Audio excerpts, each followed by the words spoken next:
Улсын их хурлын дарга эрхэм гишүүдээ. Монгол Улсын засгийн газраас 2026 оны 3 дугаар сарын 18-ны өдөр Монгол Улсын их хурлд өргөн мэдүүлсэн хувийн нэмэлт тэтгэврийн тухай хуулийн төсөл болон хамт өргөн мэдүүлсэн хуулийн төслүүдийн хилцэх хэсэх асуудлыг хүний хөгжил нийгмийн бодлогын байнгын хороо 26 оны 6 дугаар сарын 9-ний өдрийн хуралдаанаараа хэлэлцлээ. Хууль санаачлагч Монгол Улсын урт тунд хугацааны хөгжлийн бодлого хөтөлбөрт тэтгэврийн даатгалыг олон давхаргац тогтолцоонд шилжүүлж ахмад настан олон их үүсвэрээс тэтгэвэр авах боломжийг бүрдүүлэх хэрэгцээ шаардлагыг үндэслэн хуулийн төслийг боловсруулсан бөгөөд хуулийн төслийг баталснаар хувийн тэтгэврийн сангууд бий болж ахмад настан нэмэлт тэтгэврийн орлоготой болох эдийн засагт хөрөнгө оруулалтын урт хугацааны их үүсвэр бий болж хөрөнгийн зах зээлийг дэмжих, ажил олгогч ажилтны хооронд тогтвор суурьшилтай хөдөлмөрийн харилцаа үүснэ гэж үзсэн байна. Монгол Улсын засгийн газрын 2016 оны 59-р тогтоолын 4-р хавсралтаар батлагдсан хууль тогтоомжийг хэрэгжүүлэхтэй холбогдсон гарах зардлын тооцоо хийх аргачлалын хүрээнд хувийн нэмэлт тэтгэврийн тухай хуулийн төслийг баталснаар улсын төсөвт 262.8 тэрбум төгрөгийн зардал шинээр үүснэ гэж хууль санаачлагчид үзжээ. Хуулийн төслийг парламент цахим хуудасд байршуулж иргэд олон нийтийн саналыг авсан байна. Байнгын хорооны хуралдаанаар хуулийн төслийг хилэлцэх үед улсын их хурлын гишүүн Ариун Заяа ажилтан аж ахуй нэгж байгууллагынхаа нэмэлт тэтгэврийн хөтөлбөрөөс гадна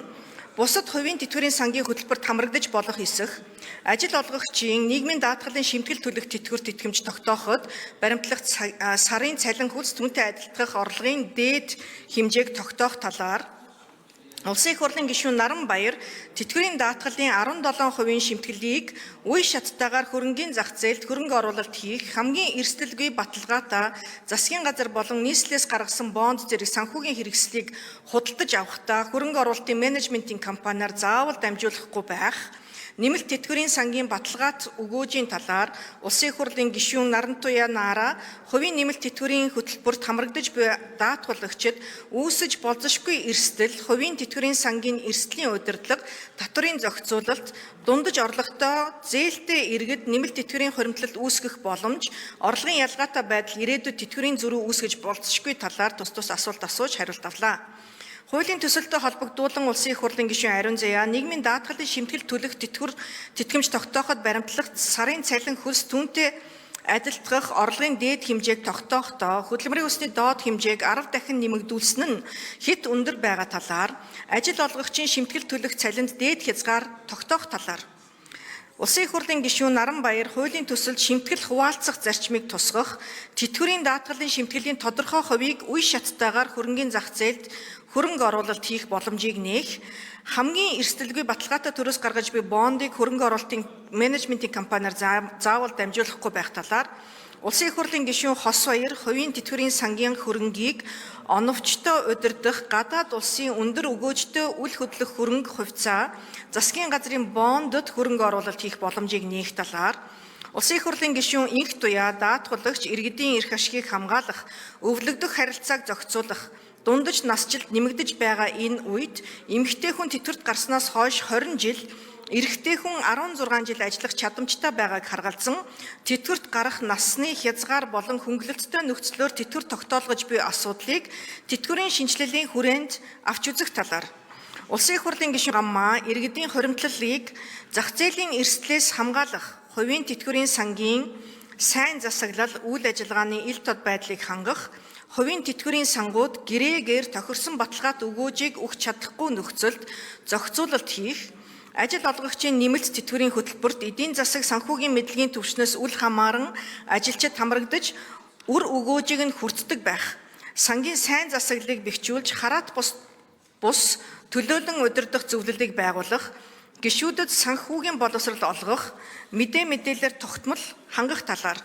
Улсын их хурлын гишүүн Нарантуяа Наара дундаж орлоготой иргэдийг сайн дураараа хувийн нэмэлт тэтгэврийн хөтөлбөрт хамрагдахад төрөөс татврын дэмжлэг үзүүлэх, иргэдийн хуримтлалын үн цэнийг хамгаалах талаар Улсын их хурлын гишүүн Болормаа, Болормаа хувийн тэтгэврийн сангийн хөрөнгийн аюулгүй байдал, хөрөнгө оруулалтын эрсдлийг удирдах төрийн хяналтын талаар тус санал хэлсэн. Хувийн нэмэлт тэтгэврийн тухай хуулийн төслийг байнгын хорооны хуралдаанд оролцсон гишүүдийн олонх буюу 69.6% саналаар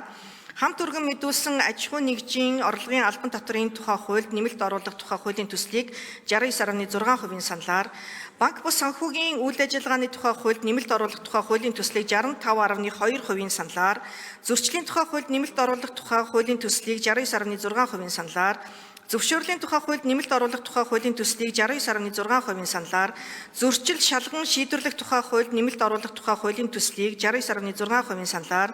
мөнгө угаах болон терроризмыг санхүүжүүлэхтэй тэмцэх тухай хуульд нэмэлт оруулах тухай хуулийн төслийг 69.6% саналаар, нийгмийн даатгалын ерөнхий хуульд нэмэлт өөрчлөлт оруулах тухай хуулийн төслийг 69.6% саналаар, нийгмийн даатгалын сангаас олгох тэтгэмжийн тухай хуульд нэмэлт өөрчлөлт оруулах тухай хуулийн төслийг 69.6% саналаар, санхүүгийн зохицуулалт хорооны эрх зүйн байдлын тухай хуульд нэмэлт өөрчлөлт оруулах тухай хуулийн төслийг 69.6% саналаар, үнэт цаасны зах зээлийн тухай хуульд нэмэлт оруулах тухай хуулийн төслийг 69.6% саналаар, хувь хүний орлогын албан татврын тухай хуульд нэмэлт оруулах тухай хуулийн төслийг 69.6% саналаар, хөдөлмөрийн тухай хуульд нэмэлт оруулах тухай хуулийн төслийг 69.6% саналаар үзэл баримтлалын хүрээнд хэлцгийг дэмжиж, чуулганы нийцсэн хуралдаанаар хилцүүлэх нь зүйтэй гэж үзсэн болно. Эрхэм улсын их хурлын гишүүдээ, хувийн нэмэлт тэтгэврийн тухай хуулийн төсөл болон хамт өргөн мэдүүлсэн хуулийн төслүүдийн хэлцэх хэсэг хилцүүлэг явуулсан талаар хүний хөгжил, нийгмийн бодлогын байнгын хорооны санал дүгнэлтийг хилцэн шийдвэрлэж өгөхийг та бүхнээсээ хүсье. Анхаарал хандуулсанд баярлалаа.